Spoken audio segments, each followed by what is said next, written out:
Les bons vivants font parfois de mauvaises morts.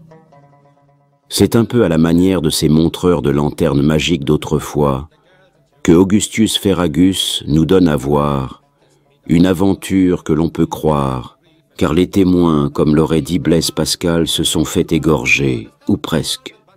Raison de plus pour accepter la supercherie. Le fossoyeur n'est pas homme à se laisser duper et malheur à ceux qui pensent le mystifier et profiter de son bien. À profiteur, profiteur et demi. Car le fossoyeur du comté de Colm se présente ici comme un virtuose, virtuose de la duplicité, de la fausse générosité, et pour finir de la bêche. Méfiez-vous, s'il est disposé à vous raconter un de ces contes, la fable n'est pas loin, même si la morale peut être très discutable. Avec un talent remarquable, il se met en abîme nous entraînant avec lui dans le récit, qui conduira à un autre récit, et même si nous nous y perdons parfois, à la fin la raison sera toujours la sienne, c'est-à-dire celle du plus retors. Car l'homme de l'art inaugure une pratique nouvelle. Il commence à enterrer des morts qui ne le sont pas. Grand bénéficiaire de la manœuvre, tant il est vrai que ce ne sont pas les scrupules qui l'étouffent. Augustus Ferragus mène son petit bonhomme de chemin, une bêche à la main, et récolte des lingots. Mais attention, nous aurons été prévenus. Grâce au procédé de l'hypotypose, il nous montre notre destin et ce qui arrive à ceux qui pensent duper le fossoyeur. Il commence par se montrer humain et compréhensif. Il illustre bien cette maxime de La Rochefoucauld. Il y a des méchants qui seraient moins dangereux s'ils n'avaient aucune bonté. Mortels, tenez-vous le pour dit. De toute façon, nous finirons tous entre ses mains. Alors, les bons vivants font parfois de mauvaises morts. Par Michael Désiré, Soré.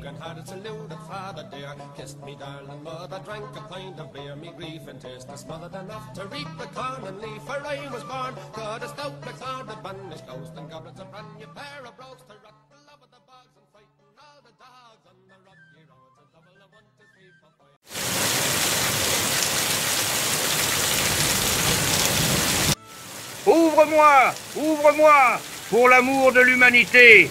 Laisse-moi m'abriter chez toi, le temps que l'orage cesse. Je suis Thomas, Thomas de la famille des Brashford.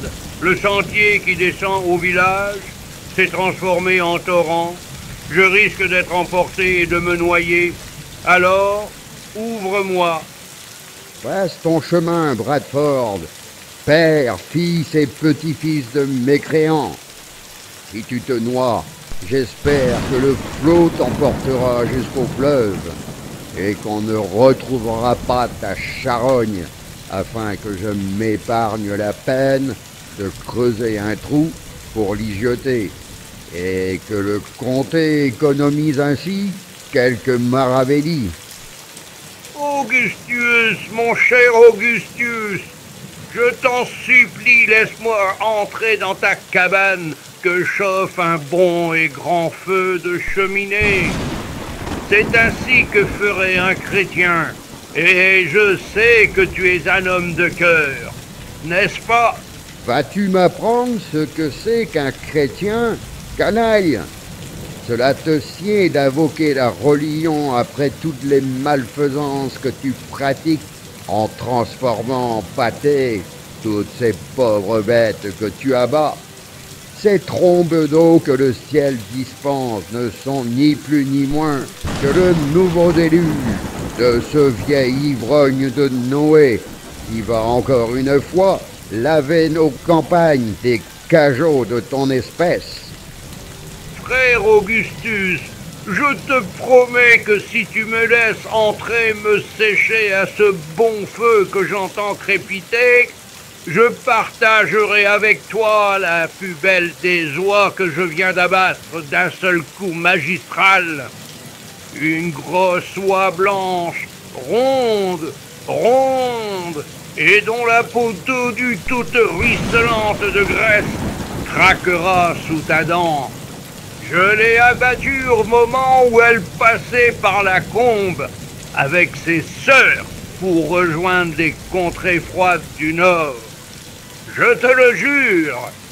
Ah, tu me la bailles belle, émeraude de foire. Les oies ne passent jamais par la combe.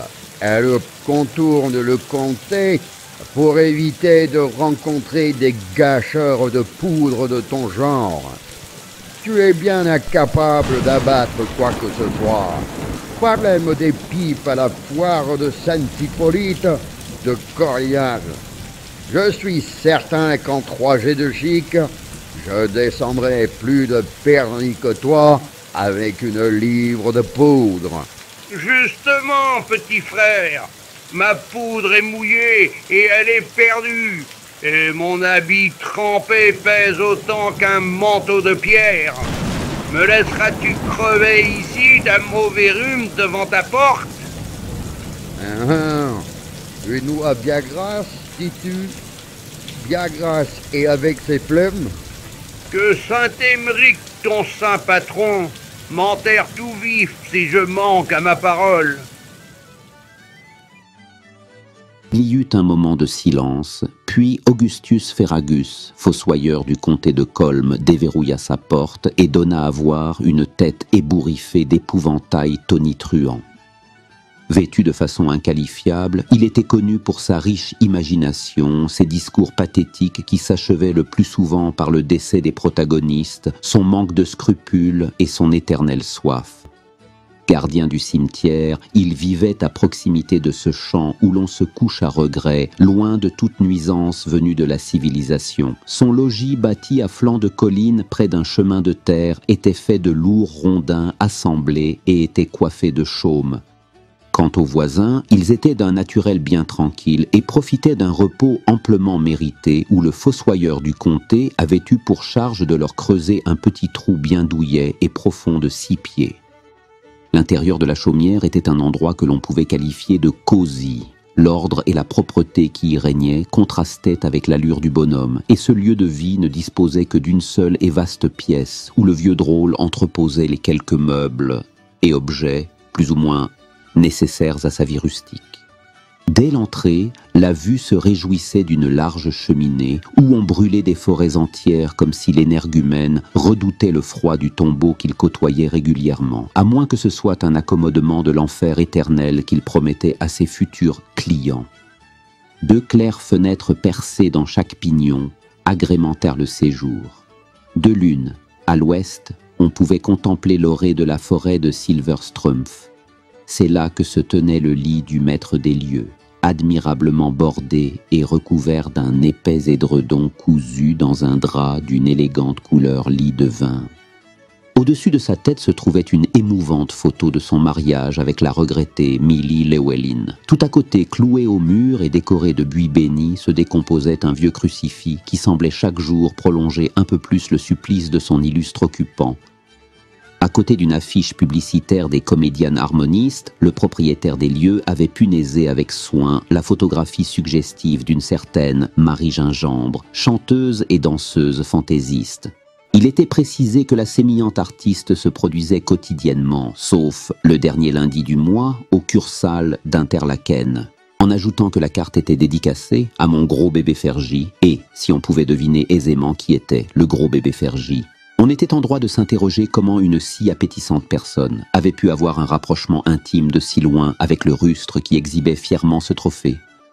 À droite de l'âtre se trouvait la pierre d'évier, sous l'autre fenêtre qui permettait de prendre la mesure d'un petit potager très bien entretenu et d'un poulailler fortement clos. Ceci afin de protéger la population gallinacée des furets et renards qui ne manquaient pas d'effectuer quelques visites nocturnes. Enfin, une demi-douzaine de clapiers fortement bruissants retenaient des lapins de la taille que pouvait atteindre un cheval des îles de Nouvelle-Ligurie. Dans le fond du jardin, la vue ne pouvait rater le cabanon des anses dont l'éloignement et la facture rustique faite de grossières planches à claire-voie laissaient redouter une nécessité intestinale nocturne qui imposerait un séjour quelque peu terrifiant dans ce royaume des araignées, des moustiques et des scolopendres, le caleçon sur les chevilles. parmi les bruits de la vie sauvage et l'odeur de la décomposition organique, un lot de pages d'un numéro de la chronique du comté de Colm froissées à la main. En conclusion, le cadre de vie d'Augustus Ferragus était plutôt agréable, surtout si, comme Thomas Brasfort, on risquait la congestion. À 7 heures, le chasseur épandait des rondeurs manifestes sur le vieux fauteuil Voltaire, qui constituait encore une place confortable malgré l'évasion de sa garniture pailleuse par les déchirures de son coutil. C'est là que l'intrus, dans une bonne vieille douillette de coton, semblait passer un séjour confortable, goûtant en connaisseur un thé parfumé après qu'Augustus l'ait laissé entrer. Là, son gros crâne orné de 2 touffes de cheveux, au-dessus des oreilles, luisait de contentement en reflétant les flammes de l'âtre. « Profites-tu bien ?» lui demanda le maître des lieux. « Certainement, maître Ferragus. Votre thé est bien le plus parfumé de tout le comté. Et peu m'importe de disparaître après d'y avoir goûté. » Ce disant, il étira ses courtes jambes, qui dévoilèrent 2 gros mollets ornés de bleues arabesques variqueuses. « Par contre, si tu me le permets, confrère, ta robe de chambre est un peu courte. Elle cache à peine ma misère. » « Ce n'est rien. Je ne la porte plus. Je ne m'en sers comme couverture pour l'âne. Et ça te va très très bien. Bon, c'est pas le tout. Où se trouve cette toie promise? Si on veut qu'elle soit cuite pour le souper, il faut la mettre à rôtir dès maintenant. »« Oh, en es-tu certain, fossoyeur? La pluie va peut-être cesser. Je l'entends déjà battre plus doucement sur le toit. Regarde dehors. Le sentier est peut-être un peu plus praticable. Et si cela se trouve, je vais pouvoir rentrer, retrouver ma famille. » »« Ah ça, oublies-tu ce que tu m'as promis? Tu vas préparer ce volatile dans l'instant, et nous allons la déguster. Après, tu pourras rentrer chez toi, pour peu que la pluie ait cessé. » »« Mais il fera nuit à ce moment-là, et le sentier n'est pas sûr. Il suffit que mon pied glisse sur une pierre, et tu auras ma mort sur la conscience. Sois raisonnable, petit frère. » »« Vas-tu t'exécuter, mauvais sujet, ou je te jette hors de chez moi dans le même appareil qui t'a vu débarquer sur cette terre? » »« Oh, mais tu sais, je me suis peut-être un peu monté la tête. Il n'est peut-être pas si opulent que ça, mon oiseau. » »« C'est devenu un oiseau maintenant. Allez, fais jaillir la bête, et rapidement. Il me tarde de déguster ce monstre. » »« Je te dis que je n'ai pas bien vu quand j'ai tiré. Ce n'est peut-être pas une noix que j'ai cru voir. » »« Mais enfin, vas-tu la sortir, ton noix, vagabond? Sinon, c'est toi qui vas rôtir. » À contre-cœur, le chasseur tira son charnier à lui, afin d'en extirper les restes les plus étranges qui aient résulté d'une créature terrestre. Cela tenait de la pelote de laine, du fruit éclaté, le tout se présentant comme une jeune loutre étourdie qui se serait jetée dans la rivière ne sachant pas nager, en oubliant les conseils natatoires de sa mère. D'une taille ridicule, la dépouille de ce qui avait dû être un innocent volatile pendait lamentable dans la main tremblante du chasseur. « Ah ça, où est le dinosaure annoncé?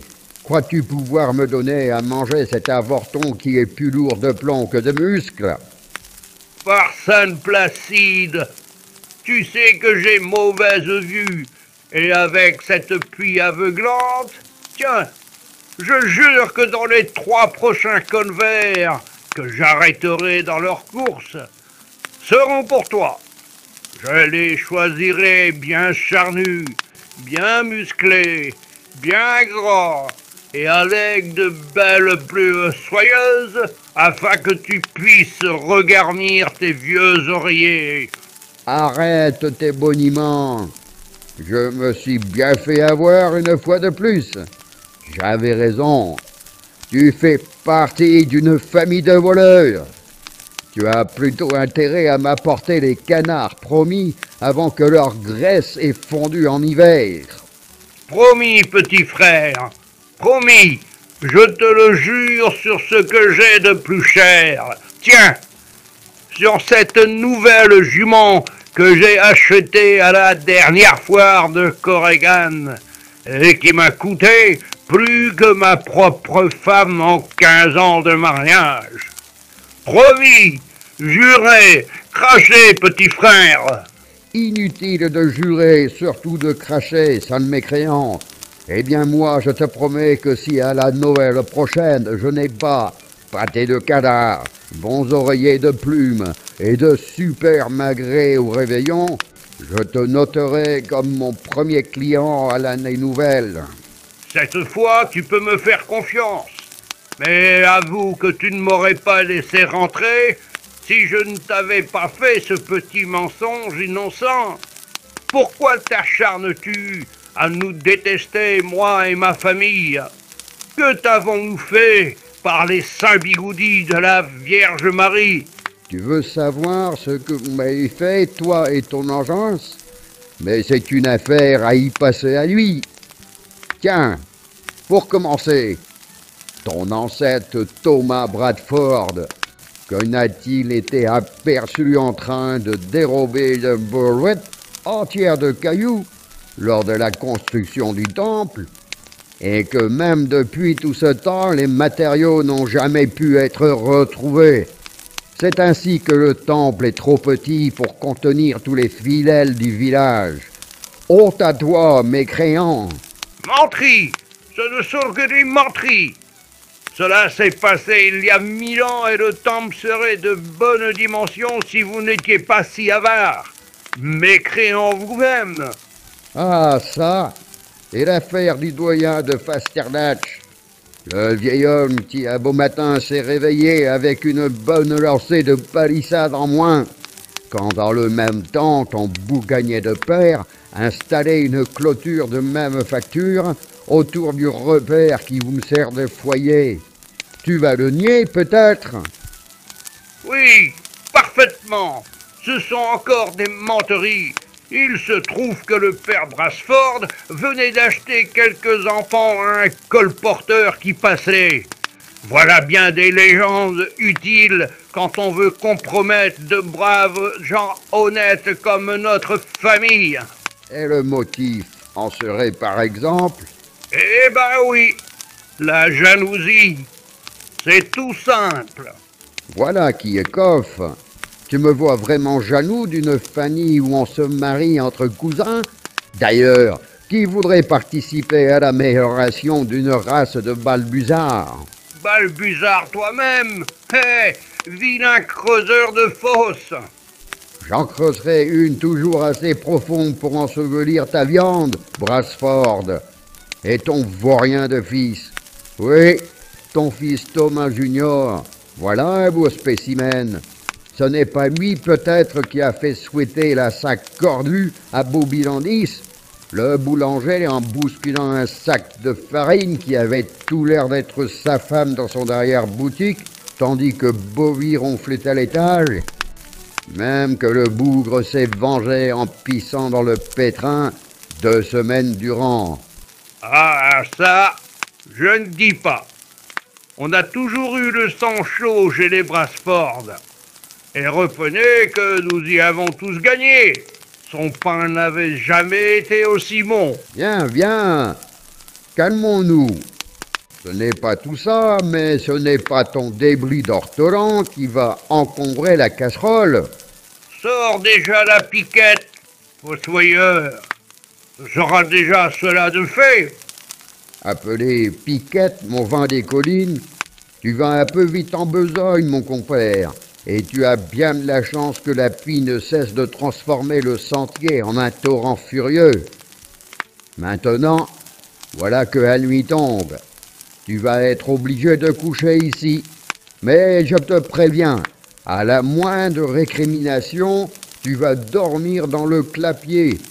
Tu y seras en terre de connaissance avec tes frères rongeurs. Je ne savais, mon frère, que tu avais à cœur. Ah, toi, tu es un véritable bon samaritain. Eh bien, le frère, il te conseille d'y aller doucement sur la bouteille. C'est tout ce que tu auras ce soir. En attendant, qu'est-ce qu'on pourrait bien manger? Bah, il me suffirait d'une bonne tranche de jambon fumé qui parfumerait une gigantesque omelette faite avec les œufs de tes poules. Qu'en penses-tu? Eh bien, j'en dis que tu es assez généreux avec mes provisions. Mais bon, cela va pouvoir se faire.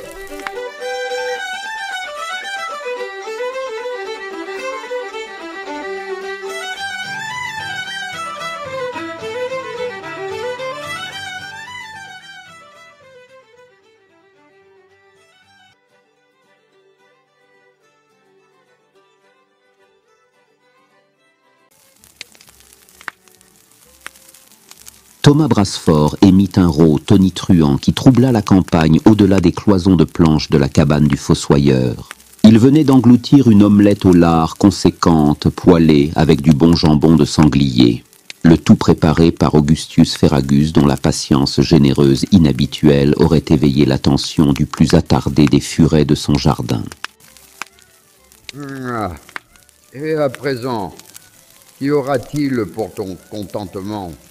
À vrai dire, si ce n'est pas abusé, je savourais bien un de tes remarquables cigares que tu abores lors des grandes occasions, agrémenté d'un bocal de ta fameuse liqueur des fossés que tu étrennes les soirs d'enterrement pour te remonter le moral. Ne crains pas d'abuser, Tom. Ne crains pas. Oh non, je ne crains guère. Ne dit-on pas que l'on devient responsable pour toujours de celui que l'on a sauvé? Si fait, si fait. On dit aussi que celui que tu as sauvé te doit une vie. Ah ça, fossoyeur, tu peux en être certain. Je donnerai ma vie pour toi. Toi et moi, c'est à la vie, à la mort. Y a-t-il autre chose pour te satisfaire avant de nous coucher? Tu dois être rassasié maintenant. Bien, puisque tu en parles, je me contenterai bien d'une grosse part de Mourgoff. Pour cela, lui ai encore de la place. Ici, il convient de renseigner l'étranger ignorant des mœurs, de ses confins, sur ce mets étrange propre au comté de Colm, sorte de fromage que l'on nomme Mourgoff, mot qui signifie pâte pourrie, tout simplement. L'origine de ce fromage remonte à la nuit des temps, et son élaboration peut rivaliser avec celle des fromages les plus renommés. Alors, pour satisfaire la curiosité de tout à chacun, voici en quelques mots comment faire un bon Mourgoff. Le fermier doit conserver la valeur d'une bonne traite de brebis dans un seau en se gardant bien de l'épurer ou de la manipuler d'autre façon, ce qui pourrait lui enlever ses caractéristiques naturelles. Au bout d'une bonne semaine de maturation, la fabrication peut commencer. Une grosse poignée de sel jetée avant le brassage et tout ce qui convient d'ajouter alors. Il est à noter qu'on se gardera bien de priver la préparation de ce qu'elle pourrait avoir conservé d'éléments extérieurs. Moisissures, insectes, fétus de paille ou débris les plus inattendus qui apporteront goût et consistance et sans lequel le Mourgoff ne serait pas le délice de renommée régionale qu'il est. La pâte a épaissi et il est bon à ce stade de l'élaboration d'y plonger une bonne louchée de caillé de brebis. Certains y adjoignent poivre ou graines d'ortie ou même l'ail des chèvres, mais ce sont là des originaux qui ne sont pas du comté. Après avoir laissé la préparation remisée dans un endroit fermé, elle devra suivre son évolution. Au-dessus d'un bahut, dans un cellier fermé, est l'endroit qui tiendra le mieux. Au bout de 2 à 3 mois, 4 si on aime la croûte un peu plus dure, mais pas plus, car les asticots pourraient commencer à s'y attaquer. Le fromage est prêt à ravir les papilles. On dit qu'il prévient, car son fumet particulier doit s'insinuer à travers toutes les portes fermées. Il est à noter qu'autrefois les anciens faisaient même venir un sonneux, c'est-à-dire un joueur de sonnaille, sorte de cornemuse à clochette, et fonctionnant à l'eau de mer, moins prisé que la cornemuse des bergers, car au son moins harmonieux. Cette tradition est tombée en désuétude, les bons sonneux ayant disparu. Morts de la pépie pour la plupart, tant l'exercice quotidien de l'instrument donnait soif aux virtuoses. Aujourd'hui, ceux qui se prêteraient volontiers à l'événement demandent un dédommagement en bière nouvelle beaucoup trop conséquent. Mais refermons cette parenthèse sur ce fléau qui détruit lentement le tissu social. La porte est ouverte, enfin, et l'odeur de se propager. On dit alors que la préparation hurle, et si elle ne vous saisit pas aussitôt aux narines, alors la fournée est ratée. Le connaisseur reconnaîtra l'odeur caractéristique entre le champignon des caves macéré et la truite saumonée faisandée, qui vous avertit que vous vous préparez à déguster un mets rare. On en mange dans le comté depuis des siècles. Si l'Église tenta bien d'interdire ce qu'elle considérait comme une incitation au péché de gourmandise, c'est surtout parce que les fidèles s'en gavaient le dimanche midi. Le morgoff ayant pour particularité de provoquer des flatulences invasives et bruyantes, l'atmosphère à l'intérieur de l'église devenant difficilement respirable. Les vêpres, peu à peu désertées, les bigotes s'en allèrent se plaindre à l'archidiacre, bien qu'elles ne fussent pas les dernières à avaler un petit morceau de ce délice, poussé bien entendu par une bonne gorgée de liqueur de bouc.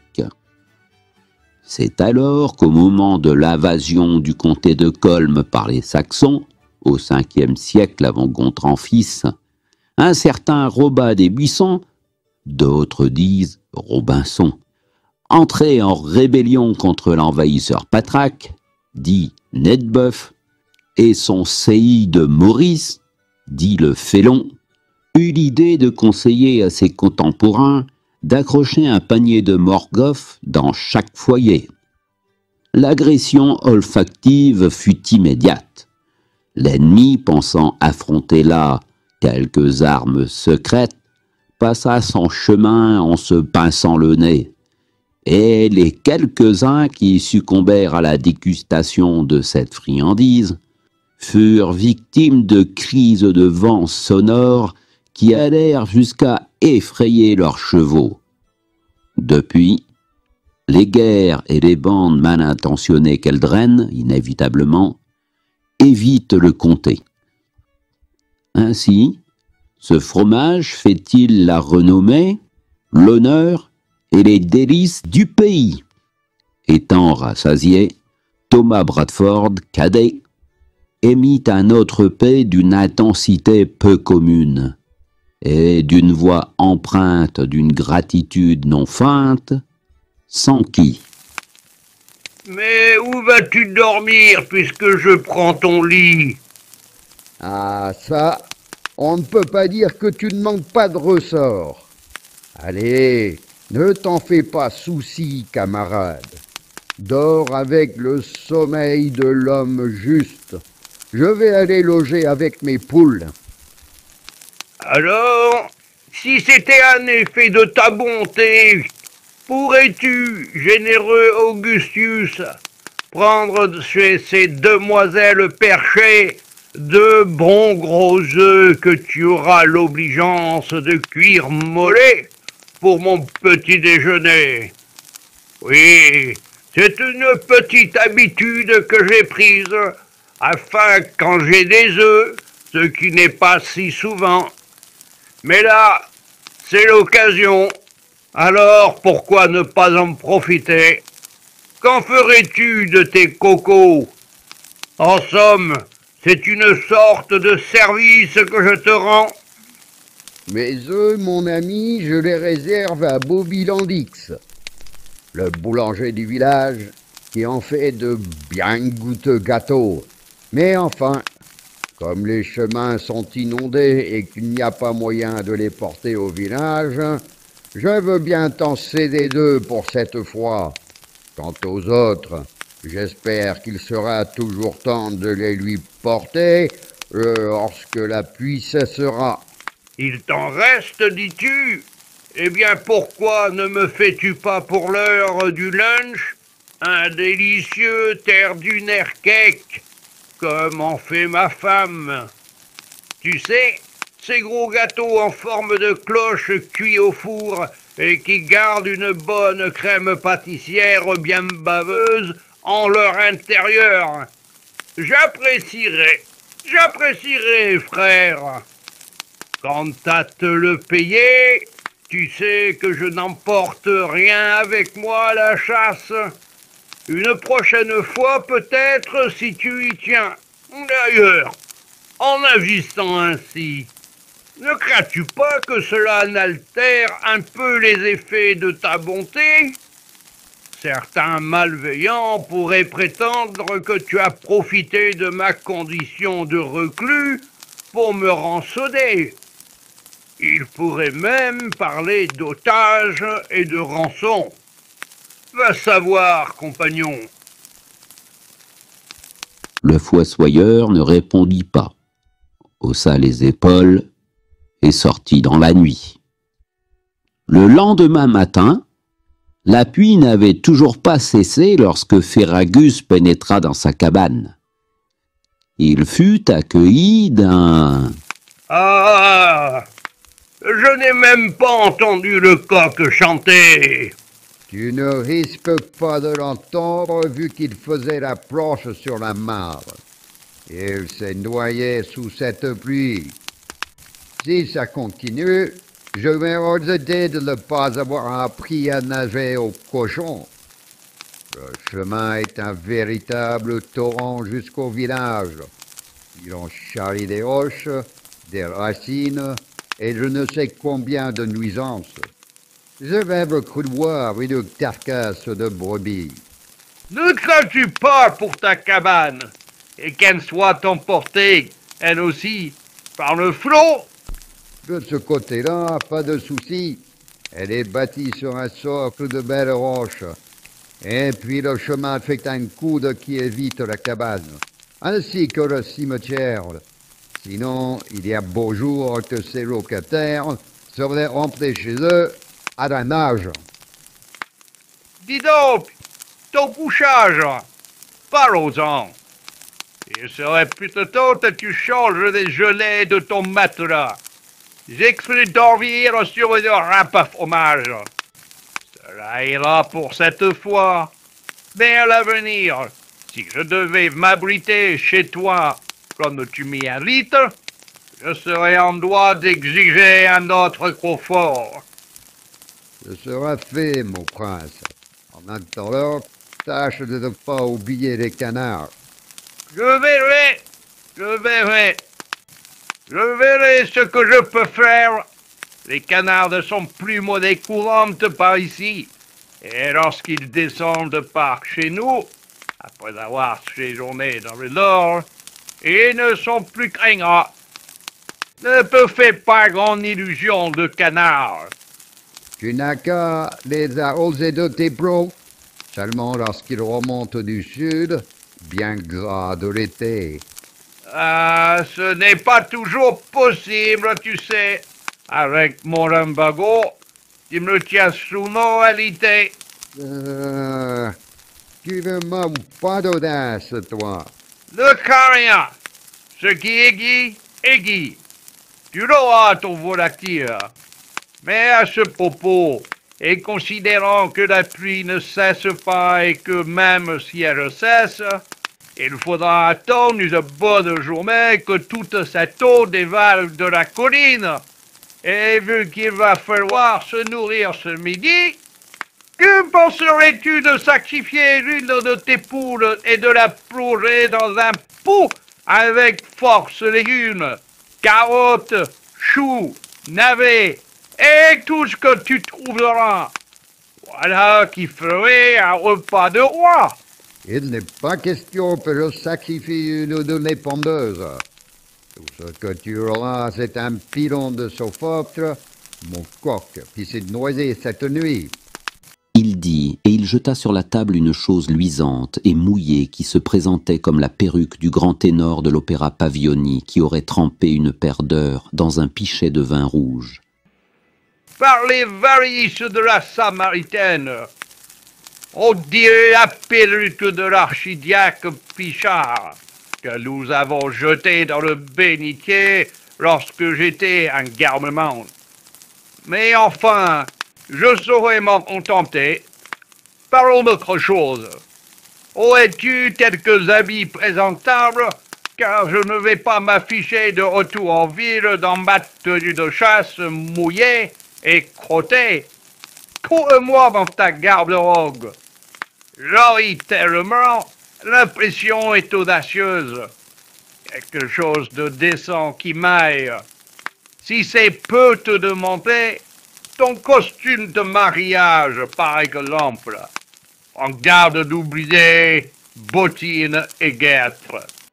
Brasfort sortit de sa robe de chambre un pied d'un modèle assez peu commun et que l'on verrait davantage terminer les courtes pattes d'un gnome, de ceux qui travaillent dans les mines à piocher le diamant. 5 orteils tordus ornaient l'objet, 5 rejetons ombrés. Vois-tu, j'ai senti des piqûres cette nuit. Je ne dis pas que ton lit est plein de puces. Non, non, mais tout de même, une inspection de précaution évacuerait tout soupçon de présence de poux ou autre parasite. Pour compenser, si tu acceptais de frotter mes pieds à l'aide d'un bon onguent bienfaisant, je pourrais oublier le désagrément. 3 heures plus tard, flottant dans un douteux costume de laine, le chasseur entamait une suante et grasse digestion. Il avait obtenu de son hôte un bon cigare, acheté 3 maravédis, la boîte de 12 à un marchand ambulant à la foire de Saint-Hippolyte de Corrigan, et près de la cheminée, devant le feu mourant, il s'appliquait à faire des ronds. Dis donc, sais-tu ce qui me comblerait, fossoyeur? Ah, mais ça, par les saintes reliques de l'épouse du pape Ignace V, il y a encore quelque chose pour ton comblement. Et même si le comblement est l'un des aspects de mon art, dont je suis le plus fier, je suis au regret de te dire que je suis veuf, et que je ne peux, en ce cas, partager ma pauvre Milly avec toi. Toutefois, en cas de nécessité et dans le manque de proximité immédiate d'éléments féminins, je peux par charité t'informer que tu trouveras dans le temps de faire une 50aine de gros enjambés, et si le flot ne t'a pas emporté, poussière, la messe de l'archidiacre qui va verser 12 printemps déjà, mais qui, dans les cas de grands besoins, peut sembler encore appétissante. Non, non, non pas, compère. Je ne peux patienter, Et pour cet usage, ma porcherie ne manque pas d'opportunités, car j'ai fait, à l'automne dernier, rentrer 5 truies, bien aguichantes et complaisantes à souhait.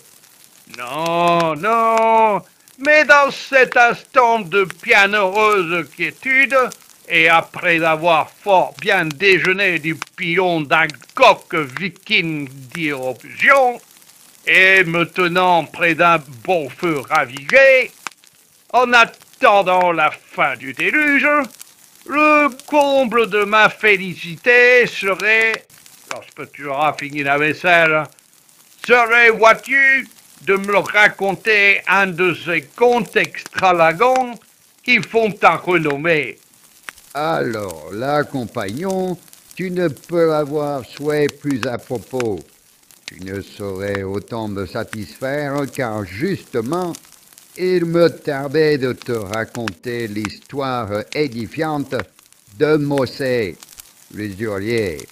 T'en souviens-tu, compagnon, d'un sujet dénommé Mossé?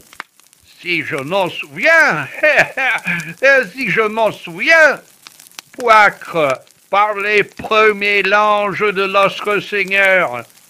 Voilà un co-religionnaire qu'il faudrait chasser du temple, mais que l'on peut chasser de sa mémoire.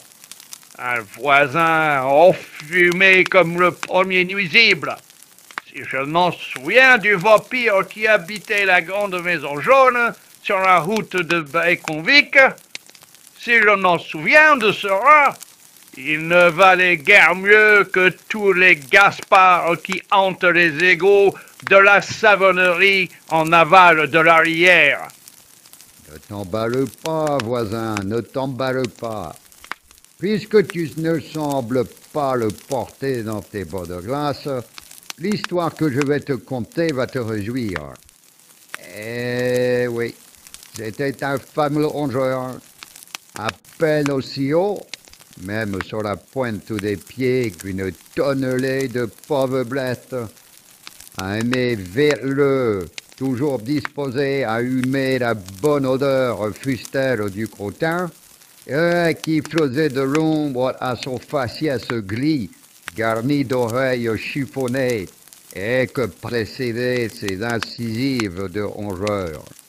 Ajoute à cela une poitrine maigre qui faisait saillir ses côtes serrées en toute saison dans un costume inusable en vieille ficelle.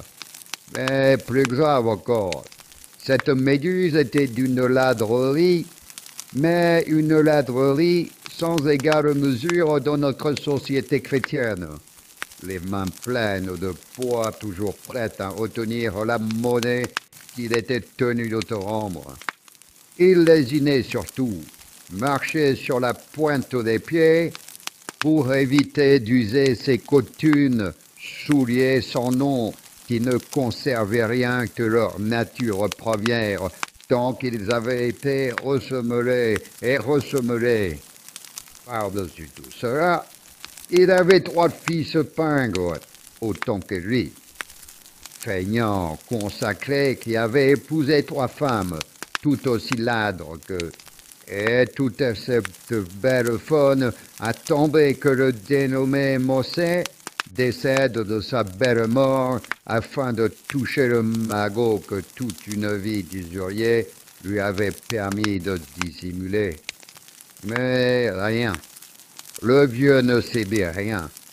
Et jouer les brus contre les brus contre les fils contre les fils, et tout ce beau monde énervé vivait dans l'espérance de l'héritage au cœur de la grande maison jaune qui domine à l'entrée de la route de Bréconvic, comme tu l'as rappelé tout à l'heure.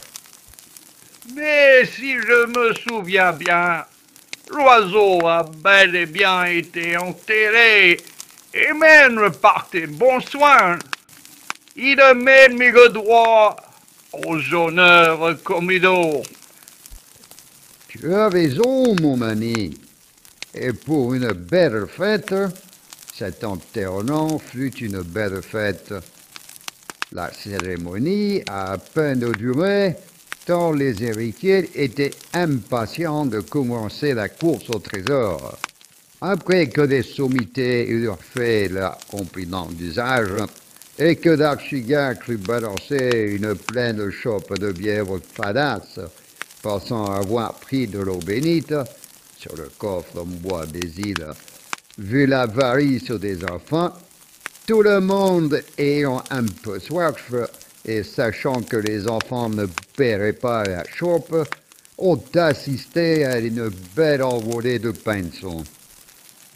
Tout le monde s'est égayé vers le centre du village avec Ave Terminus au Hakidagne.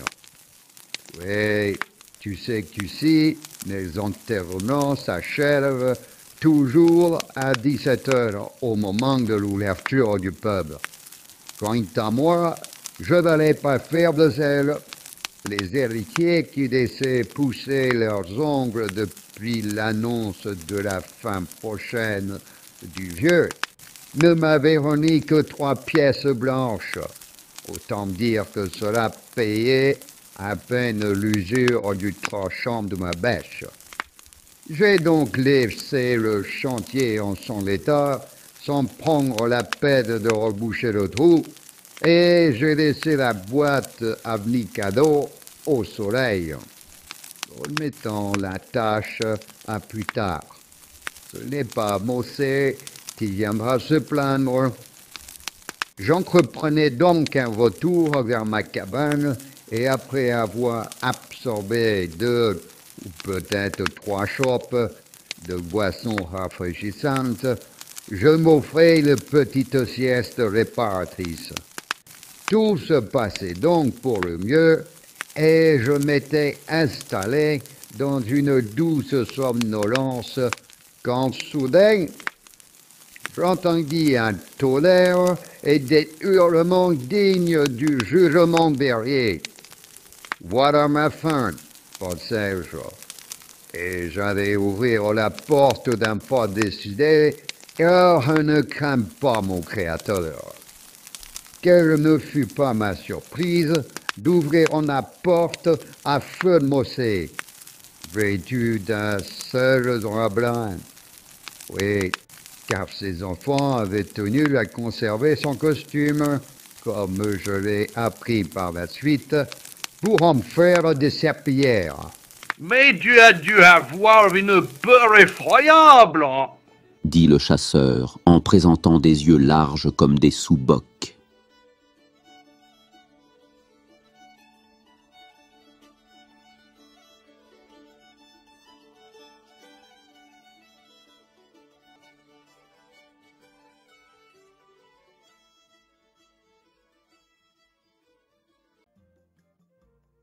Penses-tu, comme je te l'ai dit, ayant passé une vie de paisible labeur à faire une tâche dont personne ne voulait, je me tiens droit devant mon Créateur. En 25 années d'apostolat, nul client n'est venu se plaindre. J'ai creusé des trous droits et profonds pour tous les bons et mauvais sujets qui ont respiré l'air du comté durant ces 25 dernières années, et je peux te dire qu'il y en a peu qui mériteraient leur billet de retour ou qui auraient la moindre raison de venir me chercher des poules dans le chignon. Mais laissons cela pour le moment. C'est Feu Mossé qui se tient devant moi, gris de terre, drapé de blanc, la bouche torve, l'œil mauvais et dans l'état naturel de notre Seigneur quand il est apparu au berger, entre l'âne et le bœuf dans la crèche de Bethléem. Mais pour l'instant, s'il n'y avait pas de bœuf, il y avait un âne, c'est-à-dire ton serviteur. En quelques mots, le nouveau Lazare me décrit la situation. La cérémonie finie, notre usurier avait au bout de quelque temps senti le froid le gagner, Mais ce n'était pas le froid du tombeau. C'était la bise frisquette des fins de journée de chez nous. En 2 coups de poing, il avait soulevé le couvercle de la boîte, les héritiers ayant eux-mêmes récupéré des clous par avarice. Le tout récent ressuscité sort assez mécontent du coffret éternel et, apercevant les lueurs de ma baraque, se prépara d'un bon pas à me demander des comptes. Mais que s'était-il passé? Il semble que le vieux rat, habitué jusqu'à retenir son souffle, ait eu une sorte de syncope, ce qui, dans une sorte d'allégresse, poussa les héritiers à précipiter la cérémonie, pressés qu'ils étaient de retourner à leurs investigations dans la maison du Grigou. Abandonné dans sa boîte funéraire, l'avare s'enrhuma. Chichement vêtu, le froid ne tarda pas à le réveiller. Il ajusta le drap rapiécé qui lui servait de suaire, et c'est ainsi qu'il frappa à ma porte.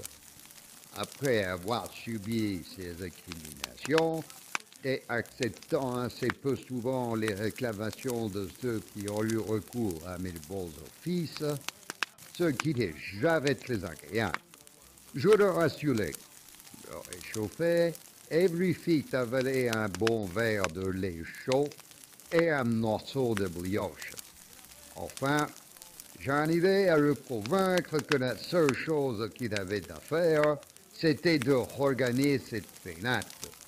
Pour ma part, ne pouvant décemment terminer mon ouvrage, enterrer un citoyen vivant est un travail qui est délicat à pratiquer.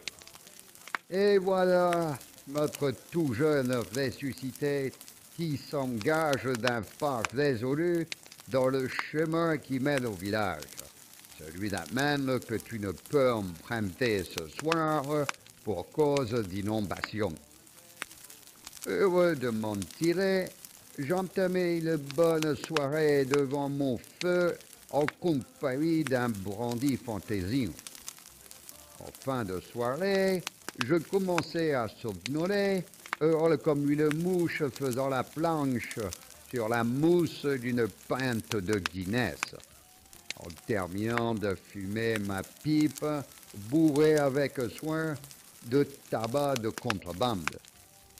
Tiens, celle-là justement, avec la tête de dragon sculptée, parce que rien ne vaut un nightcap et une bonne petite pipe avant de s'endormir. Lorsque tout à coup, j'entends tous les démons de l'enfer se déchaîner à ma porte.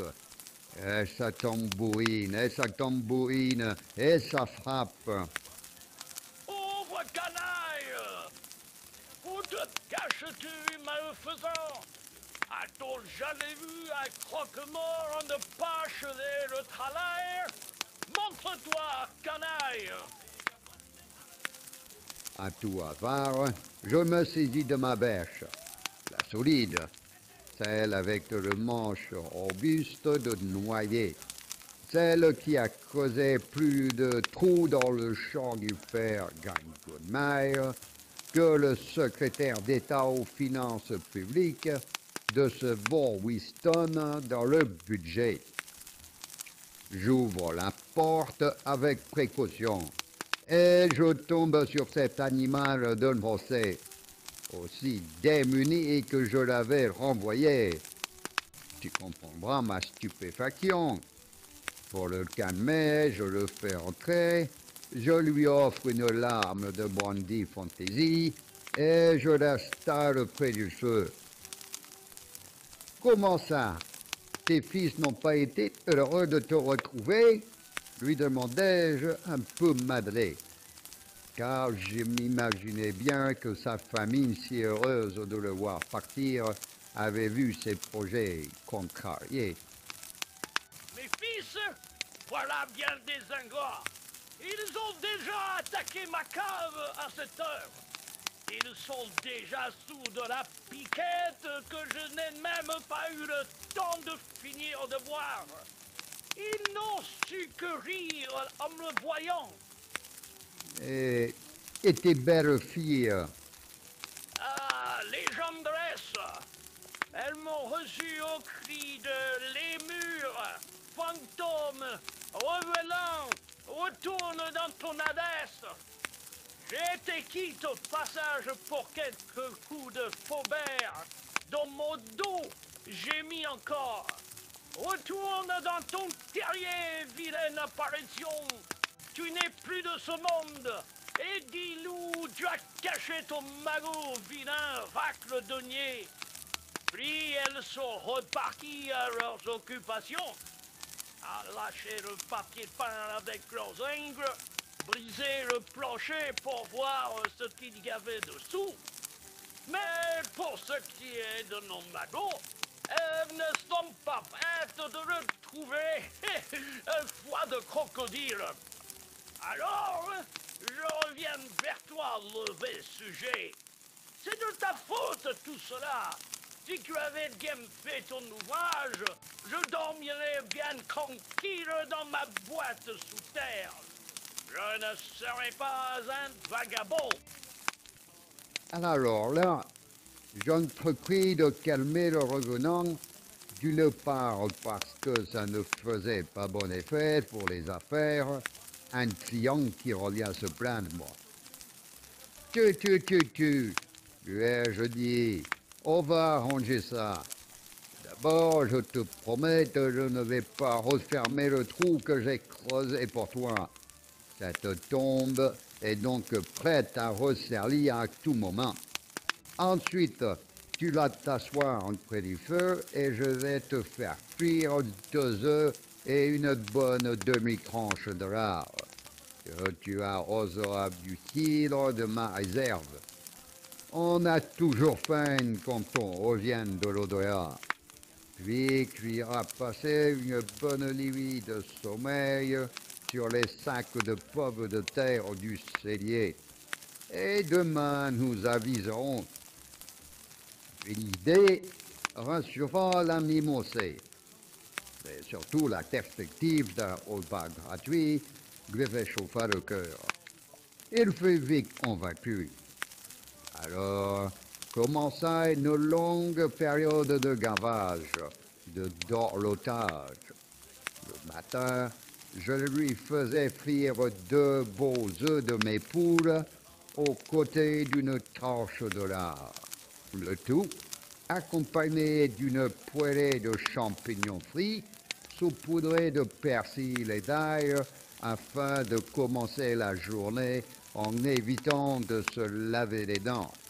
Et si le geôlier avait encore faim, je lui faisais mijoter une grosse saucisse bien grasse entourée de larges haricots baignant dans une onctueuse sauce tomate.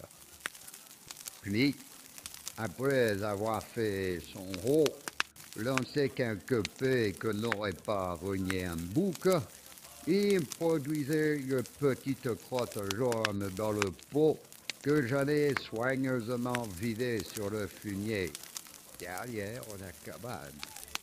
Enfin, il se remettait au lit et attendait avec une admirable patience le repas de midi, qui se composait le plus souvent d'une belle truite au beurre ou d'une belle omelette.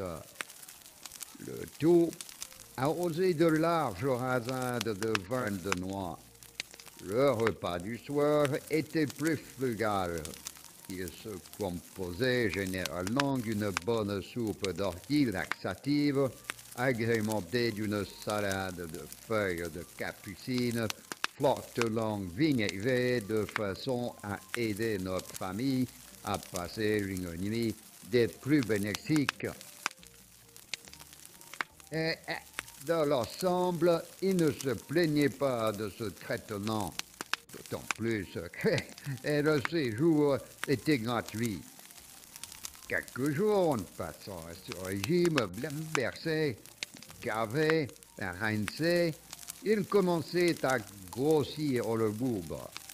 Je lui ai laissé entendre que la situation ne pouvait pas s'éterniser, qu'il allait bien falloir qu'on trouve une solution et qu'au train où les choses se déroulaient, encore une semaine de ce traitement-là, et il ne pourrait plus rentrer dans son cercueil. Il serait tenu d'en commander à l'autre moins étroit, donc plus cher. Ce qui eut pour conséquence de le décider. Il commença par me remercier, par louer ma générosité et mon sens de l'humanité. Puis, reconnut avoir été choyé comme jamais il ne l'avait été, et qu'il n'oublierait pas ce que j'avais fait pour lui. Et à moi-même, je pensais, chante beau Signore, je n'ai que faire de tes ramages. Ta gratitude pue comme une charrette à moule après le marché, et tu ne seras pas rentré chez toi que déjà tu me feras un mauvais procès pour une faute professionnelle. C'est alors qu'il me regarda d'un air finaud. Les plans des rapaces de son gabarit sont transparents comme des pigs jeunes brebis. Et à la fin du parcours, c'est toi qui seras au fait, et tu resteras son débiteur. Soudain, donc, il me regarda d'un air finaud et me lança. Sais-tu ce qui me ferait particulièrement plaisir, Fossoyeur? Ce qui scellerait le sceau de ta générosité? Et là, non seulement tu pourras dire que tu es un bon homme, mais de plus, tu effacerais ta dette de n'avoir mis dans cet état. Parce qu'enfin, c'est un peu de ta faute si je suis là tout de même. Je pensais, toi, mon compère, tu ne manques vraiment pas de gaz. Non seulement tu n'es pas fichu de mourir comme un bon chrétien, non seulement même tes enfants ne veulent plus de toi, et non content de manger mes réserves, tu ne vois pas que tu es le seul responsable de cette situation qui ne peut durer, et de plus, ce n'est pas la gratitude qui t'étouffe. Mais pour l'instant, je posais une pierre sur mon ressentiment. Tu ne perdais rien pour attendre, vieille rigole. Tu ne perdais rien pour attendre. Eh bien, qu'est-ce qui te ferait plaisir avant d'aller sous d'autres cieux, manger le pain d'un autre? Il plissa un œil aigriard. Oh, alors là, garde, garde, je ne mange pas de ce pain. Tiens-toi de le pourri. Arrière, bougre, va des écrous. Mais non, grosse bête! Tu ne risques rien, aussi peu ragoûtant que tu sois. Non. Eh bien, vois-tu, j'aimerais... Il baissa la voix comme si quelqu'un d'autre que les lapins et les poules avait pu l'entendre. J'aimerais faire une visite au palais oriental. L'endroit est plaisant et paraît-il superbe. Note que je n'y suis jamais allé, mes moyens ne me le permettant pas. Il me fallut quelques secondes pour revenir sur terre. Je suis fossoyeur depuis que je suis en âge de tenir une bêche. J'ai enterré tout ce que le comté possédait de bons et de mauvais sujets depuis tout ce temps. J'ai fait la guerre. La dernière contre les Saxons. L'avant-dernière contre les Bouffabannais. Celle d'Enclos à vin contre les Bohémiens et les Esquimaux. et même une petite qui n'est pas très connue, comme Carteron de Sarrazin qui s'était égaré, pensant rejoindre la route des Indes par Waterford sur Tivjon. Je suis membre actif de la confrérie des buveurs de verre qui a pour siège social la brasserie du Rat qui gagne. Brasserie, soit dit en passant, qui est un peu ma seconde maison. Je suis 3 fois vainqueur du trophée Guinness, en particulier devant Kijambe des Rouleaux, le vidangeur municipal de Plumerlage, qui pourtant s'entraîne à tenir son acte historique de façon hebdomadaire afin de prendre sa revanche sur moi au prochain concours. Et enfin, je suis titulaire du baccalauréat du cours élémentaire. Oui, monsieur, parfaitement. C'est-à-dire, j'ai vu, entendu ou participé à des coups tordus.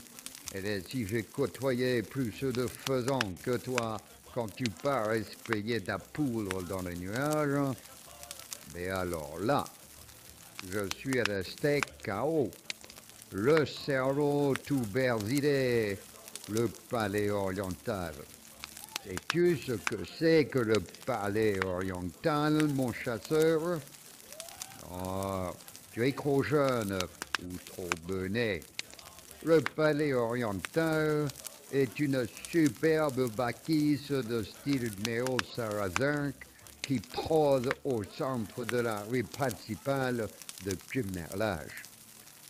Là, depuis 40 ans, la mère tape-tape, c'est ainsi qu'on nomme la maîtresse des lieux. Une mirable et respectable ailleurs, d'environ 80 prétendantes, et qui fut, dit-on, dompteuse de furet. La mère tape-tape, disais-je donc, entretient un cheptel d'accords et accueillante filleule prête à satisfaire aux gentilshommes de passage qui auraient besoin d'un petit délassement.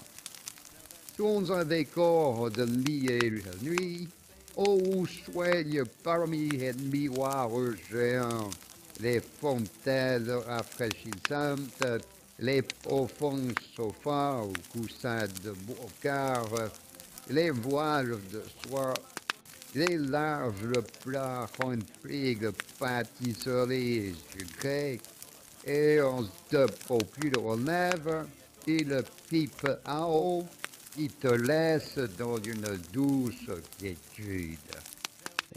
Tout cela sous l'autorité maternelle et bienveillante de la mère Tap-Tap, qui assure de donner à ces jeunes pensionnaires une éducation, un sens de l'accueil et un savoir-faire digne de la meilleure société. Le client ne peut en sortir que soulagé et dans un sentiment de béatitude que seule la mère Tap-Tap est en mesure de prodiguer dans le comté. La preuve, il paraît que l'archidiacre Pincher y passe parfois quelques instants. Mais attention, c'est qu'elle ne plaisante pas la bonne vieille avec l'éducation de ces jeunes filleuls. Malheur à ceux qui enfreindraient les limites de la bienséance. Elle aurait, paraît-il, derrière de lourdes tentures, une pièce sombre et secrète, remplie de chaînes, de fouets et autres instruments d'enfer. Alors, malheur à ceux qui ne savent pas se tenir. Elle serait capable de leur faire passer un sale quart d'heure.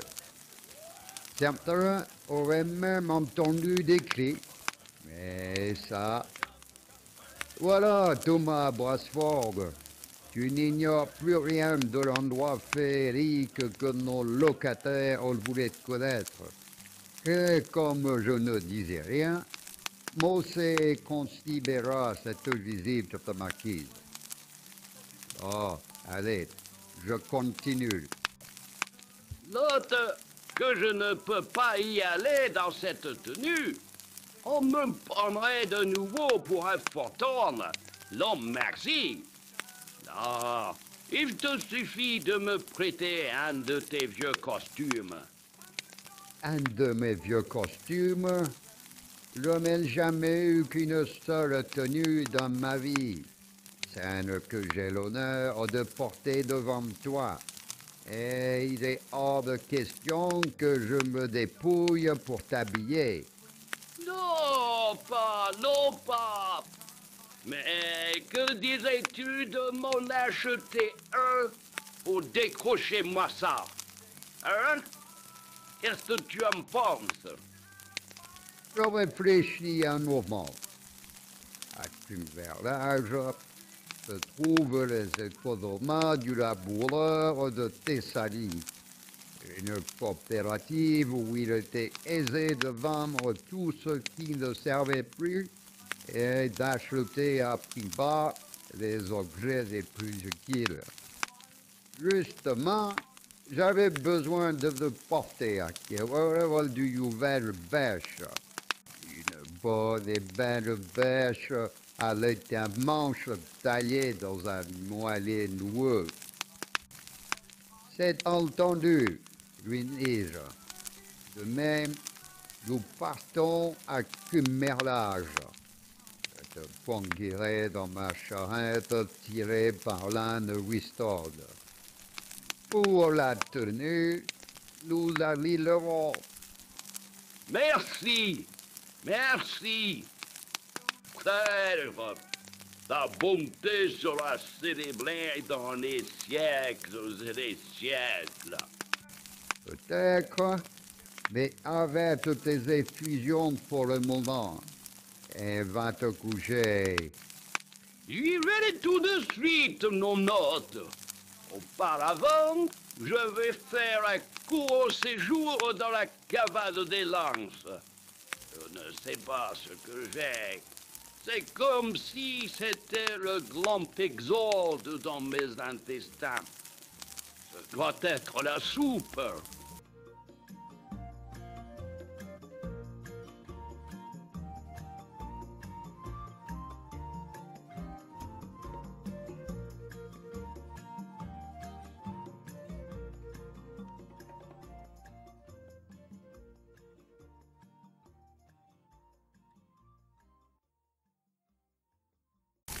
Le lendemain matin, aux aurores, une fois la charrette de l'âne attelée, l'ami Mossé fit son apparition semblé dans une peau de brebis mitée qui lui donnait l'air avantageux d'un pâtre grec. Quelle bonne idée tu as eue là, mon ami! Mais je ne peux décemment arriver au palais oriental dans cet accoutrement. C'est un endroit respectable et très coté. Je prendrai le risque de m'en voir refuser d'entrer.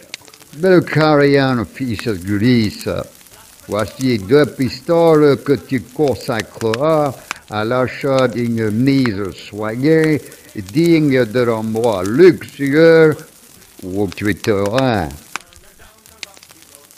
Et nous voilà en route pour Cummerlage.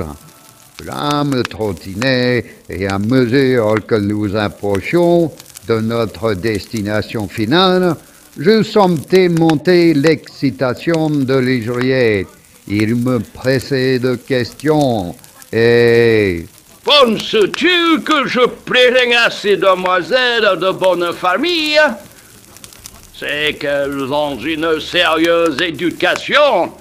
Elles savent distinguer un lord d'un gardien de bœuf. Belcarian, mon ami, écoute, je vais te laisser choisir ta tenue et durant ce temps, moi j'irai choisir ma nouvelle bêche. Ce qui fut dit fut fait. J'ai déposé Mossé devant les économes et j'allais choisir une bêche avec le plus grand soin Parce que tu vois, chasseur, Plie de Bêche, c'est un peu comme une épouse. C'est une compagne de route. Si tu ne la choisis pas à tes dimensions, elle a vite fait de te blesser. Et avant peu, tu auras le dos cassé et des ampoules aux mains. Quoi qu'il en soit, alors vite, l'usurier était au rendez-vous devant le palais oriental. Et là, ce fut une vraie révélation. Il avait su faire le meilleur effet de mes 2 pistoles, ce qui n'est pas rien, car aujourd'hui, 2 pistoles te donnent d'ailleurs le loisir pour les dépenser, tant elles représentent une somme modeste. Je te donne à voir tout d'abord ce que j'aperçus. Prépare-toi. Ce sont 2 jolis petits mocassins vernis à bout carré, avec une grosse boucle dorée, desquelles à chacun de ces pas s'échappait un petit couinement, tel qu'on pouvait croire que lorsqu'il posait la semelle par terre, il écrasait une portée de petits poussins. Quick, quick, quick, quick. De ces mocassins-là montaient 2 hautes chaussettes de laine écrue qui couvraient les mollets jusqu'aux genoux. Ornés de 2 pompons, il suivait le mouvement de ses pas, et qui, lorsqu'il était assis, pendait comme des amoureuses de taureau. Ce qui, entre nous, soit dit, était de la meilleure augure pour l'endroit où il se proposait d'être. Un kilt, oui, un kilt de tartaran écossais ouvrait avec goût le reste de ses jambes, à 5 couleurs celtes breton. Je n'ose imaginer quel revers de fortune accabla les malheureux qui durent se séparer de cet admirable ensemble vestimentaire, dont le meilleur reste à venir. Il ne manquait rien à ce noble vêtement, à main de la petite sacoche de cuir portée sur le devant, et fort élégamment ornée d'une touffe de crème noire. Ajoute à cela une chemise à manches courtes, immaculée, étroitement resserrée au col par une cravate club, percée d'une perle qui ne devait rien à la culture. Le tout recouvert d'un Spencer portant sur ma pochette le blason de la confrérie des mangeurs de queue de cochon. Ah, j'oubliais. Et pour couronner le tout, sur la tête le traditionnel béret à 2 rubans, orné avec art de quelques plumes d'aigrette, et tu auras notre nouveau Pétrone, l'arbitre des élégances. Cependant, une ombre subsistait au tableau.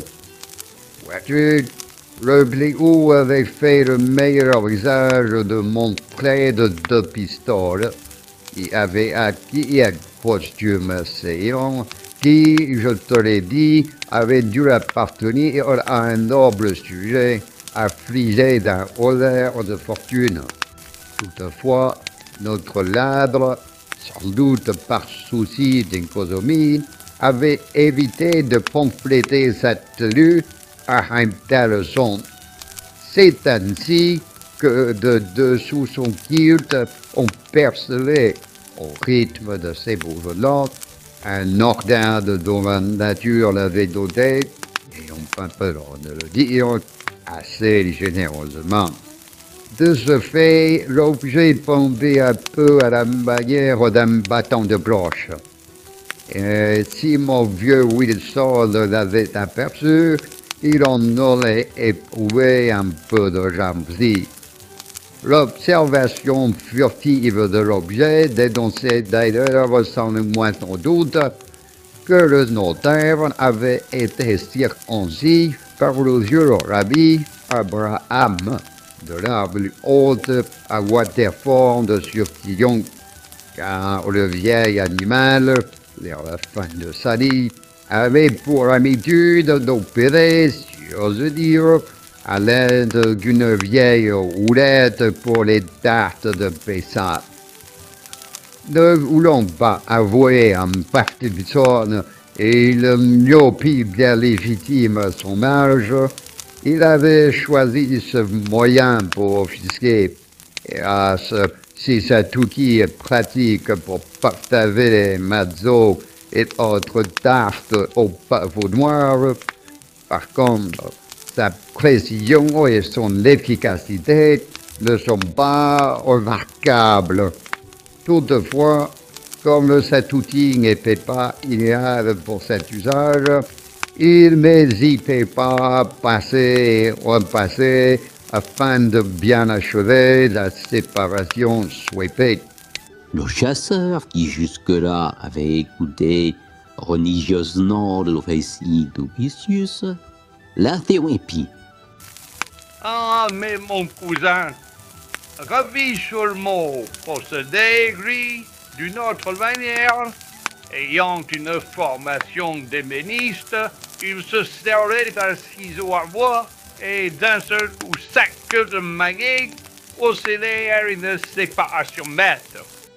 Effrayé par ces propos, le fossoyeur sursauta. Un ciseau à bois. Aïe, mais cela devait faire horriblement mal. Mais non, pourquoi? Il suffisait qu'il ne se tape pas sur la main. Mais reprends ton récit, mon cher Augustus. J'ai hâte de savoir ce qu'il est advenu de ce coquin d'usurier. Donc, le voici dans ce somptueux équipage, frappant un louis de la main au tap-tap. On peut dire que l'accueil du noble étranger fut chaleureux. Les petites figures de la propriétaire du lieu nous firent un accueil charmant. C'était à celle qui aurait l'honneur et l'avantage de réconforter le voyageur enthousiaste. Pour ma part, ayant d'autres projets, je m'éclipsais le plus discrètement possible. En effet, j'avais ouï dire qu'il y avait dans une ruelle sombre une brasserie qui importait une bière brassée à partir d'un mou issu de graines de moutarde, c'est-à-dire une scoute de contrebande qu'il fallait avoir goûté avant de trépasser. Au bout de quelques heures, ayant forgé mon opinion personnelle quant à la bière que je venais de découvrir, et ayant tenu à confirmer mon jugement grâce à de nombreux essais de qualité, je repris le chemin de l'Oriental Palais, avec un enthousiasme légèrement euphorique, je dois l'avouer. J'arrivai enfin devant ce haut lieu du goût et de la bienséance et interrogeai la directrice sur la disponibilité de mon compagnon. Elle me fit mille grâces, le complimentant pour lui avoir amené ce seigneur de haute noblesse qui avait un appétit insatiable, d'autant plus qu'il avait prévenu Madame Tap-Tap que je ne tarderai pas à venir aider tous les traits de poisson et de bouche, si je puis me permettre. Elle me dit qu'il avait presque fini, mais voyant sans doute en moi un potentiel futur client, elle m'invita à aller le retrouver si je le désirais. Il s'était retiré dans un endroit propice aux échanges affectueux, dont l'entrée fort discrète annonçait les délices d'un mois. Au vu du luxe du décor, fait de miroirs, de jets d'eau, de tentures et de brocards, on n'était pas dessus. Justement, au milieu des draps, Le dénommé Mossé était en train de se faire rajuster la cravate par une nouvelle amie, andalouse sans doute, dont le savoir-faire achevé trahissait une longue et assidue pratique. Ne souhaitant pas m'attarder, je rejoignais Madame Tap-Tap, qui me fit glisser une petite lotte dont le montant, soit dit en passant, aurait permis le divertissement hebdomadaire d'une escouade de supplétifs swazilandais durant toute la guerre des Boers. Afin de me fidéliser, disait-elle, elle me proposa de me faire demi-tarif sur une prestation appéritive dans le cadre de ma prochaine visite. Je la remerciai avec force, l'assurant de mes respectueux hommages. Et tandis que le noble écossais désespérait par son départ tout le pensionnat de la mère Tap-Tap, je l'arrachai à ses nouvelles connaissances parmi les pleurs et les promesses de se retrouver. Enfin, nous avons rejoint ce Bohier Wiston qui nous attendait toujours attelé. Le chemin fut pénible et long. Peu habitué à se dévoyer et à participer à de telles agapes, l'ami Morphée pleurait à chaudes larmes. Bientôt, sentant la culpabilité des ivrognes l'envahir, il ne fut plus que lamentation. Crois-tu que j'ai commis là quelque péché qui ne me sera reproché au jugement dernier? Ne vais-je pas être victime de quelque maladie inavouable? Je sens dès lors certaines démangeaisons quintalées. Ne va pas si vite, fossoyeur. Je commence à être malade. J'ai dû absorber quelques filtres démoniaques qui me dévorent les entrailles. Il faut dire que ce Bohier Wiston avançait à la vitesse d'un escargot hors d'haleine, ne risquait pas de verser dans le fossé.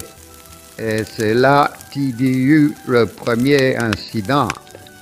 Mossé se mit à vomir. Au début, il vomit dans son béret, mais bientôt celui-ci fut plein. Alors il se soulagea sur la route, ce qui donnait derrière nous de larges flaques jaunes. Je le rassurai. C'est le limoncello, c'est traître, si on n'y fait pas attention. Et ces abandons gastriques contrastaient avec les sombres dépôts odorants que cette âne de Wiston ne manquait pas de déposer en chaque arrêt, comme s'il marquait son mépris par rapport au drame qui se déroulait dans la charrette. À un moment, Mossé eut une rémission, et s'essuyant son museau mouillé sur mon épaule, il se mit à geindre. Oh, Augustus! Augustus! Toi, tu es un véritable ami, un presque frère. Tiens, c'est toi qui aurais dû profiter de mon pot à boire à la place de mes ingrats d'enfants. Mais explique-moi une chose. Il me semblait qu'il n'avait encore rien trouvé. Et comment? Et ce n'est pas près d'arriver. Crois-tu que je sois homme à laisser ces monstres profiter du fruit d'un laveur de toute une vie honnête? Ah, mais ça, il y aurait beaucoup à redire dans ces propos, tu sais. Il y aurait beaucoup à redire. Ah oui, je sais qu'il m'est arrivé parfois de profiter un peu de la situation. Mais je tiens à rétablir une justice à ton égard. Ouais, Mais ça me semble un peu tard, car ton magot sera bientôt découvert par ta descendance. Et ils ne manqueront pas d'idées pour le dilapider. Ils ne manqueront pas d'idées, crois-moi. Penses-tu, fossoyeur? Penses-tu? Tu oublies que je suis frisé comme un renard. Et ils ne sont pas prêts de mettre la main dessus. Je te l'affirme, foi de crocodile. Eh ben, cela me paraît douteux, vu que ta maison sera bientôt plus qu'une grille. Les murs, les plafonds seront bientôt abattus et tes genêts apparaîtront au soleil. Eh oui. Ah, mais c'est là où mon intelligence l'emporte, fossoyeur. Qui te dit que les lingots sont dans la maison? Je le poussais alors un peu plus à la confidence, d'un air dégagé. Alors, entre deux rejets gastriques, il reprit ses esprits. Son orgueil l'emporta, et il prononça d'une voix grave et sentencieuse. Écoute, fossoyeur, ce que je vais te confier, tu n'as pas intérêt à le dire à quiconque. Tu m'entends? À quiconque! Ah, sans Mossé, je te le jure bien. Tiens, sur la tête du pied de mon lit, gelé, caché. Et enfin, c'est lui qui cacha finalement une large boulie jaune garnie de rose. Toi! Ça y est! Toi! Le saucisson est arrivé! Que? Ils ont un saucisson rouge, pimenté, qui brûle l'estomac! Qu'est-ce que je disais déjà? Eh bien, tu me faisais geler de ne rien dire. Et j'ai juré, Mossé, j'ai juré. Bien. Eh bien, te souviens-tu d'Orapia? Arkia, oui, ton vieux corneau plein de plus, dont on ne savait plus à la fin où était la tête de la queue. C'est ça! Et tu ne t'es jamais demandé pourquoi je n'ai jamais voulu détruire sa niche accolée au mur de la maison? Ben non, je ne sais pas moi. Peut-être souhaitais-tu prendre un autre chien. Oh que non. Alors, tu l'as gardé par nostalgie. Que non. Oh, je sais, par souci d'économie. Oh que non. Même pas. Oh, par paresse pour ne pas te fatiguer à la détruire. Ou alors, bon, allez, c'est bon, Mossé, je renonce à deviner. Oh que non, pas par paresse. Je vais te le dire, mais tu le garderas pour toi. Eh bien, le plancher de la niche de mon dieu Rapia est aujourd'hui une succursale de la Banque Royale. Il mérite 12 beaux lingots. Il y en a l'abri de la foule, du froid et surtout des curieux. Le chasseur se tenait les côtes de rire. quel imbécile! Mais quel imbécile! Cacher son or sur la niche du chêne! Ah, c'est bien un idiot! Chez nous, les Voisfauves, on n'est pas si bêtes. Tu pourras soulever la niche du chêne, tu ne trouveras rien. Crois-tu que nous, les Voisfauves, nous soyons genre à cacher 12 lingots sous une vieille niche? Non, non, j'en conviens. Votre fallait est connu pour avoir de l'à-propos et des idées non partagées. Tiens, je suis certain que ton or sommeille dans la porcherie sous l'auge des cochons que nul ne peut déplacer. Oh, voilà une cachette. Pauvre, pauvre petit esprit! Je te laisse à tes idées de pauvre. Tu as bien raison. Et ce que tu viens de me prouver que votre cachette est astucieuse, c'est un endroit où passe toute la maisonnée, où personne ne s'attarde. Je pencherai pour la margelle du prix. Hé, hé, hé! Minable raisonneur! Aux seule ambition de raisonneur, c'est dans le pigeonnier que les piastres sont scellés à hauteur d'homme les bras levés. 12 niches bouchées, remplies de belles dîners qui n'ont jamais vu la lumière. Mais ce que je te dis là, tu le gardes pour toi, hein? Ne t'avise pas d'en parler. Jure-le. Allez, jure.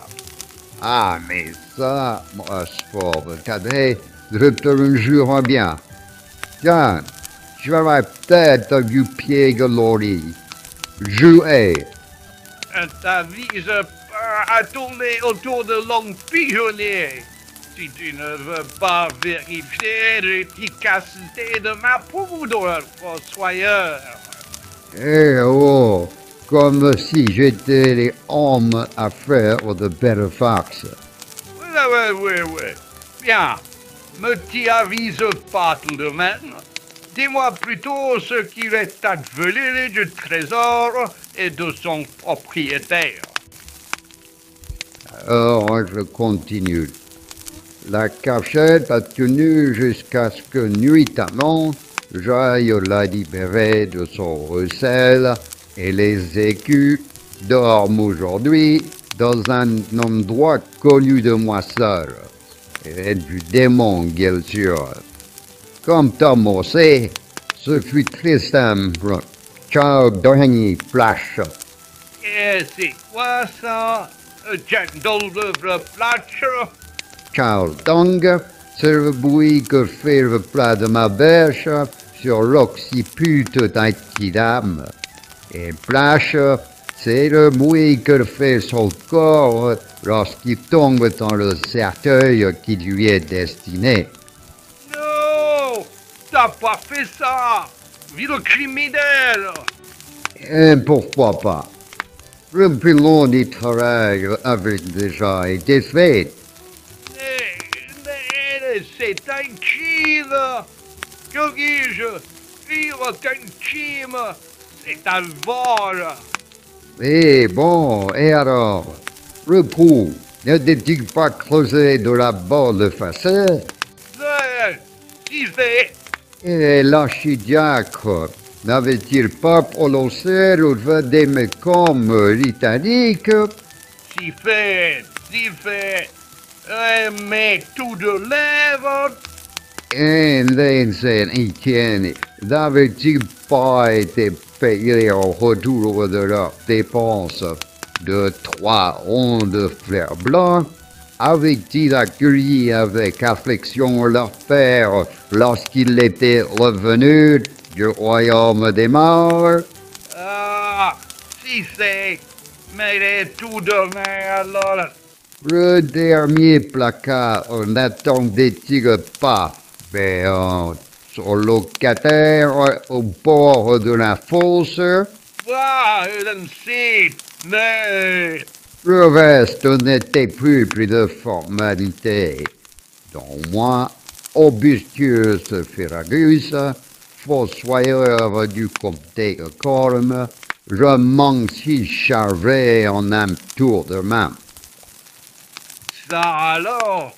Ah mais, ça alors? Je n'en reviens pas. Eh oui.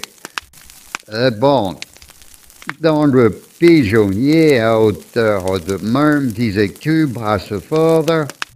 Oui, mais c'est entre nous, hein? D'ailleurs, demain, je changerai la cachette. Ce n'est pas que je n'ai pas confiance, mais d'après ce que tu viens de m'avouer, je préfère prendre mes précautions. Poursuivre, petit frère. Mais dis-moi, je t'entends plus battre la pluie. Tu n'as pouvoir rentrer chez toi. Regarde un peu par la fenêtre si le sentier n'est plus un torrent. Mais tout d'abord, peux-tu me passer ma bêche neuve? Je dois creuser une nouvelle fosse. Le sentier est dégagé, et pour être franc, il me tarde de rentrer. Grâce au ciel, la pluie a cessé. Et une fosse, dis-tu? Mais qui est donc mort? Regarde bien par la fenêtre si la pluie a cessé. Oui, je te l'ai dit. Il me semble que le sentier est devenu praticable. Mais pourquoi tu... Oh! Oh! To smother the knot to reap the corn, leave where I was born, cut to stout black thorn to banish ghosts and goblins, a brand new pair of brogues, rattling o'er the bogs, frightening all the dogs on the rocky road to Dublin. 1, 2, 3, 4, 5. Hut the hare and turn her down the rocky road, all the way to Dublin. Whack for lolly ride.